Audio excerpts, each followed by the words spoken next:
Graça e paz, graça e paz. Eu vim aqui hoje para te dar uma ótima notícia, que talvez você não sabia, ou se soube, vai ver que de repente você se esqueceu. Então eu quero te relembrar. Eu vim aqui falar para você que você tem o direito de parar. Você tem o direito de ter solitude. Pois é. E eu vou te dar como exemplo o nosso mestre, o nosso Salvador, o nosso irmão mais velho, Jesus Cristo. Jesus parou, pastora? Parou. Você acredita que Jesus parou? Pois ele parou, menina. Que coisa, né? E eu vou te mostrar onde foi que ele parou e por que ele parou. Vamos comigo lá para Mateus 14, 23. Aliás, 14, de 13 a 23. Diz assim, ó. Jesus, ouvindo isto, retirou-se dali num barco para um lugar deserto à parte. Sabendo-o, as multidões vieram das cidades, seguindo por terra. Desembarcando, viu Jesus uma grande multidão. Compadeceu-se dela e curou os seus enfermos. Ao cair da tarde, vieram os discípulos a Jesus e lhe disseram: o lugar é deserto e vai adiantada a hora. Despede, pois, as multidões para que, indo pelas aldeias, comprem para si o que comer. Jesus, porém, lhes disse: não precisam retirar-se, dai-lhes vós mesmos de comer. E mais adiante, no versículo 23, diz assim, ó: e tendo despedido as multidões, subiu ao monte a fim de orar sozinho. Em caindo a tarde, lá estava ele só. Lá estava ele só. O que estava acontecendo aqui? Se você ler um pouquinho antes, você vai ver que Jesus, ele fez isso, ele retirou-se do barco e ficou só no barco, como nós oramos aqui no início, que ele foi para um lugar deserto à parte. Ele retirou-se para um lugar deserto à parte no barco porque ele tinha acabado de receber a notícia da morte de João Batista. Quem era João Batista? Vamos encontrar na Bíblia quem era João Batista e o que João Batista fez com Jesus e por Jesus. João Batista foi aquele que, quando Maria, grávida de Jesus, se encontrou com Isabel, a palavra fala que as crianças, elas vibraram, elas estremeceram, elas deram uma causada dentro do ventre. Entendeu? João encontrou Jesus e falou assim: nós vamos arrasar, a gente está vindo para essa terra para causar, vamos fazer o reino descer aqui com força. E eles já logo ali na fase pré-uterina já marcaram a ponta, entendeu? De que o céu ia descer. Aí posteriormente João nasce, Jesus nasce, João vai para o deserto, João se alimenta de gafanhoto, João vive em função do ministério. Não houve outro relato de João, a não ser de João vivendo em pró do ofício sacerdotal, do chamado, da eleição, do comissionamento. E daquela maneira tão linda, irreverente, fofa, que ele tinha de chamar as pessoas ao arrependimento, né? Arrependei-vos, raça de víbora, porque é chegado o reino dos céus. Tão lindo, né? Muito sensível. João era uma pessoa incrível. Mas tinha que confrontar. Vamos combinar que naquela época o negócio estava muito sério. Era santo demais para pouco ofício, né? Era muito santidade no falar, pouquíssima ou quase nenhuma na vida real de temor, de amor, de submissão e de obediência a Deus. Então tinha que ter uma abordagem nesse nível de construção. Arrependei-vos, raça de víbora, porque é chegado o reino dos céus. Pois foi João, propagando o ministério, propagando a vida de Jesus. João foi aquele que ele vinha batizar com as águas, mas aquele que viria após dele, ele não era digno nem de desatar as sandálias dos seus pés. João foi aquele que batizou Jesus Cristo e que viu a Trindade se unir na terra naquele momento, porque o Espírito desceu como uma pomba no batismo de Jesus e o Pai falou: esse é meu Filho amado, em quem nele eu tenho prazer. João presenciou a Trindade na terra. E João, por conta do seu ofício, por conta da verdade que ele propagava, que ele pregava, acabou sendo preso e Herodes mandou decapitar João. Pediu a cabeça de João por conta de Herodias e João morreu. E Jesus ficou sabendo que esse que tinha compartilhado o ministério com Jesus, que esse que veio com um propósito único de vir à frente, de ser precursor da vinda de Cristo, que esse que a Bíblia diz e o próprio Jesus declarou que não houve ninguém como João Batista, nem nunca haveria. Não tinha ninguém ali naquele momento, no mesmo ambiente, na mesma esfera, com o mesmo intuito, com um foco tão objetivo de trazer o reino dos céus para a terra como João. João era o que estava ali para andar com Jesus num ambiente diferenciado de sacerdócio, num ambiente diferenciado de fé, num ambiente diferenciado de entrega, num ambiente diferenciado de cumprimento, de chamado, de eleição.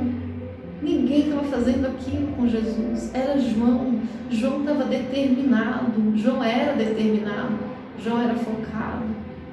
João não se deixou levar nem para a direita nem para a esquerda, mas em todo o tempo ele cumpriu o propósito, o chamado e a eleição. O nível de entrega de João não se comparou ao nível de entrega de ninguém naquele momento. E esse João tinha morrido. Jesus sabia que ele tinha cumprido o propósito dele, que o tempo dele tinha terminado, senão Deus não havia permitido que ele se fosse. Jesus sabia que iria reencontrar com João na salvação, sabia de tudo isso. Mas o homem Jesus perdeu um companheiro de guerra. O homem Jesus perdeu um militante, um soldado que estava junto com ele e estava enfrentando aquela loucura toda, aquele farisaísmo, aquela hipocrisia, aquela mentira, aquele endemoniamento. Estava enfrentando com Jesus no ofício sacerdotal, estava ali com o Senhor. Esse tinha morrido. E Jesus se permitiu retirar-se e ficar em solitude com Deus.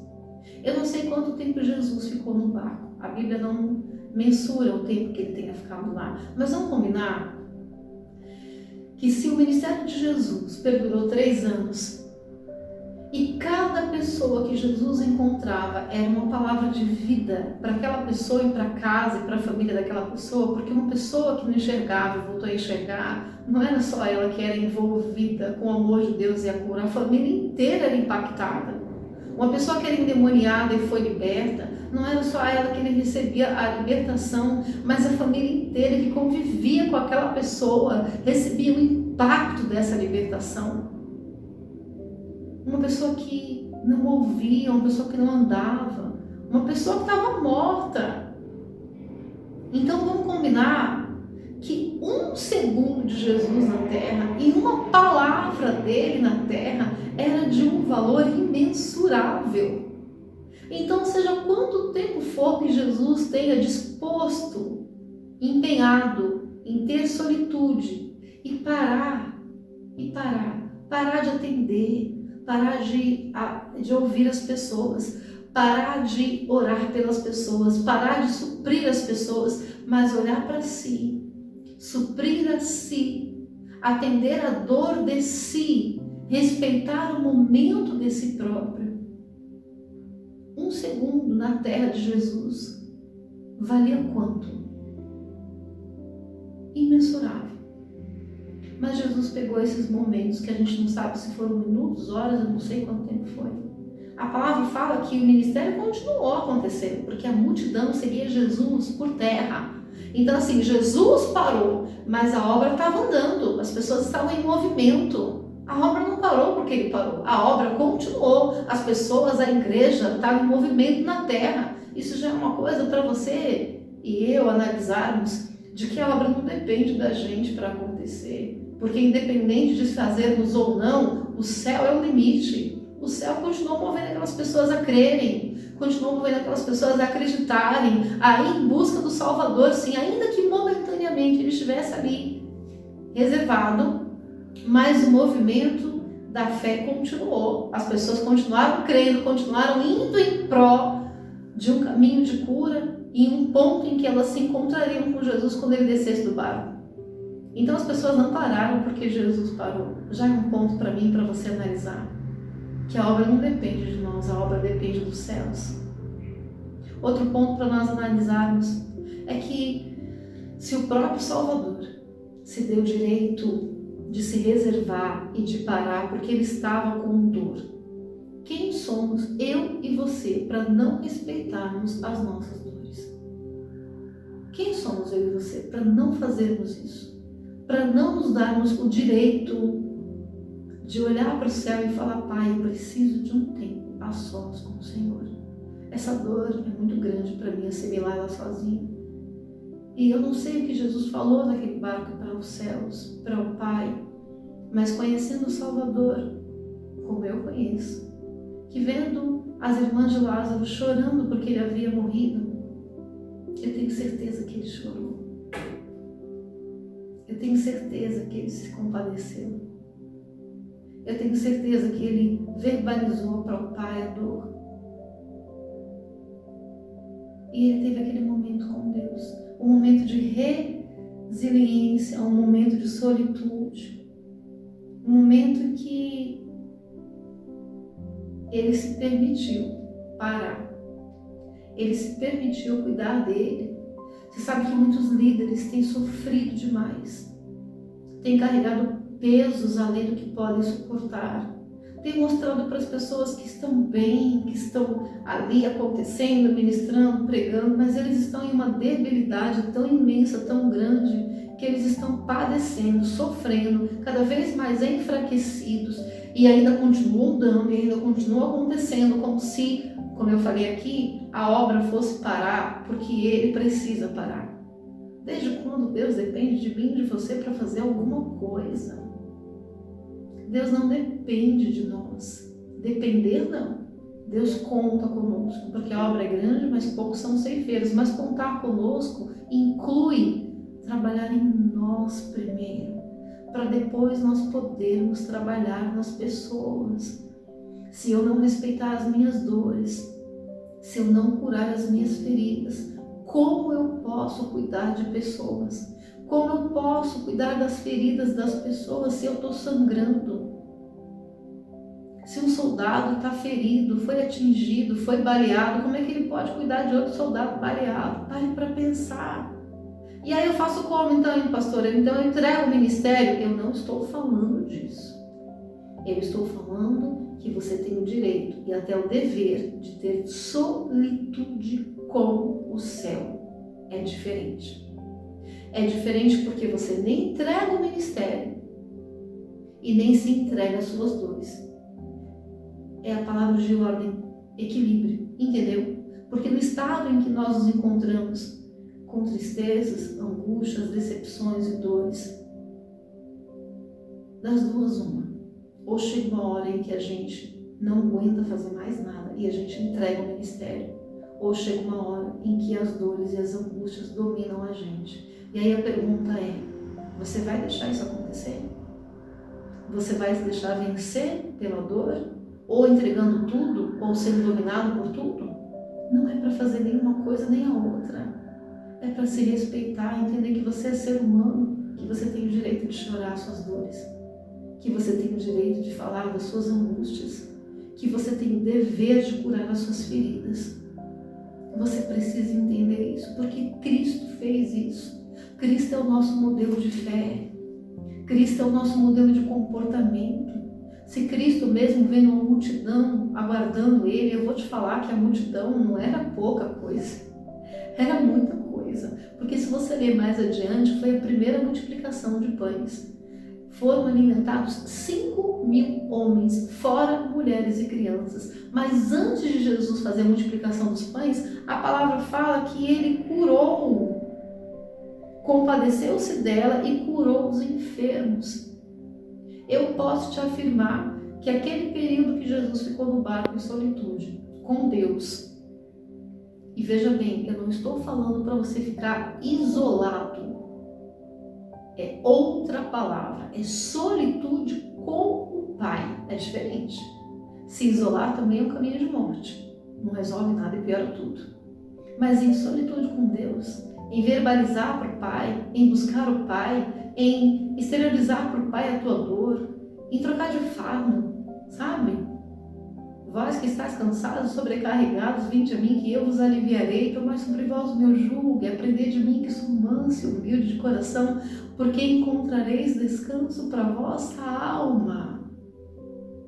Porque meu jugo é suave e meu fardo é leve. Então Jesus tem um fardo leve para trocar com o nosso pesado. Essa é a maneira saudável e inteligente, emocionalmente e espiritualmente de liderar um povo. Respeitando suas dores, procurando ajuda e recebendo a cura das suas feridas. Eu posso lhe afirmar que Jesus foi curado naquele percurso. E a prova disso está exatamente aqui no versículo 14, que a palavra fala que ele, desembarcando, viu grande multidão, compadeceu-se dela e curou os enfermos. Se Jesus deu cura, é porque ele foi curado também. Olha como o tempo com o céu, olha como o tempo de solitude com o Pai traz cura. E aí, além de curar a nós, além de resolver as nossas dores e as nossas angústias, nós somos, mais uma vez, fortalecidos no Senhor e na força do seu poder, renovados em Cristo Jesus, para continuar propagando o reino. Eu não sei quantas pessoas, quantas mil pessoas ele curou. Eu sei que a Bíblia diz que tinha 5.000 homens, fora mulheres e crianças. Então ele curou, ele ouviu, ele ministrou, ele orou e ele alimentou. Olha quanta coisa Jesus fez. Tudo isso porque ele teve um tempo com Deus. Então, ao contrário do que você pensa, que parar vai te fazer fraco, que parar e ficar em solitude com o Pai vai te fazer menosprezável diante das pessoas. Todo mundo estava vendo Jesus no barco sozinho. Todo mundo viu que ele precisou parar. E muitas vezes você acha que é assumir um papel de fraqueza. Não é assumir um papel de fraqueza, isso é uma virtude. É assumir um papel de humanidade. É uma humanização com o teu coração, com a tua vida. É um respeito a si próprio. Se eu não estou bem, eu preciso cuidar de mim primeiro. Sabe quando a gente anda de avião? Anda não, voa, né? Que as aeromoças dizem, olha, se alguma turbulência acontecer, põe a máscara e você primeiro, depois você vai ajudar o outro. É um óbvio. Eu só posso socorrer o outro se eu estiver vivo. Se eu estiver morto, como é que eu vou salvar? Entendeu? Então, até por uma questão de você continuar promovendo o reino de justiça e paz, de ser embaixador do reino de Cristo aqui na terra, salve-se. Salve-se dessa dor, dessa angústia, desse peso. Vá procurar o céu. Sabe por quê? Porque tem uma multidão te esperando do outro lado. Tem uma multidão esperando o teu ofício sacerdotal. Tem uma multidão esperando que você, porque foi renovado, restaurado, fortalecido em Deus, está novamente capacitado para levar o amor de Deus a essas pessoas. Essa multidão que está te esperando, não está te esperando doente, porque doente você não vai fazer nada por eles. Essa multidão que está te esperando curado, livre, para que você possa fazer o que eles precisam que você faça.